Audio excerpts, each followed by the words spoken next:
دیکھیے 5 اگست 2019 سے لے کے جس دن 370 اور 35A چھینا گیا، اس وقت سے لے کے آج تک جس طرح کے بھی اقدام سرکار نے اٹھائے ہیں،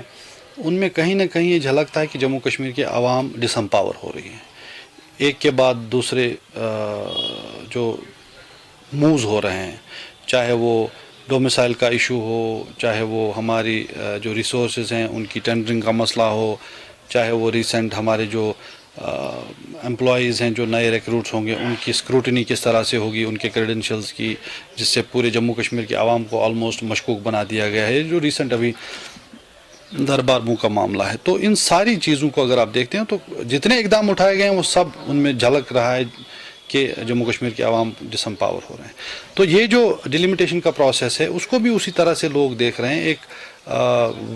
وائڈ اسپریڈ نوشن یہ ہے، تحفظات یہ ہیں کہ یہ بھی جموں کشمیر کے عوام کو فردر ڈس امپاور کرنے کی کوشش ہے، ورنہ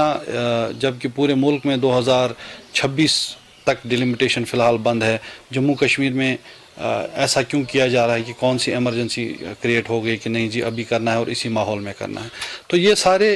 جو معاملات ہیں ان پہ غور کرتے ہوئے پیپلز ڈیموکریٹک پارٹی نے یہ ڈیسیجن لیا ہے کہ وہ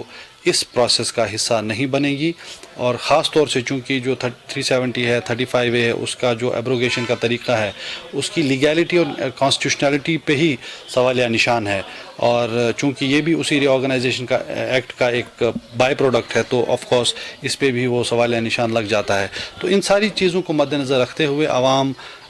کی جو خواہشات ہیں، ان کی جو سچویشن ہے، ان کی جو تھاٹ پروسیس ہے، اس کو انڈرسٹینڈ کرتے ہوئے اور اس کو ریپرزینٹ کرنے کے لیے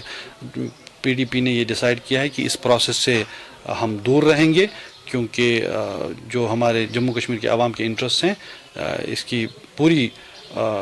پاسبلٹی ہے کہ فردر کمپرومائز ہوں گے اور فردر ڈس امپاورمنٹ ہو سکتا ہے۔ تو یہ بتائیے کہ PHD جیسا کہ آپ کو پتہ ہے ایک امبریلا آرگنائزیشن ہے جس کا ایک نون اور سیٹ ایجنڈا ہے کہ 370 اور 35A جو ہیں وہ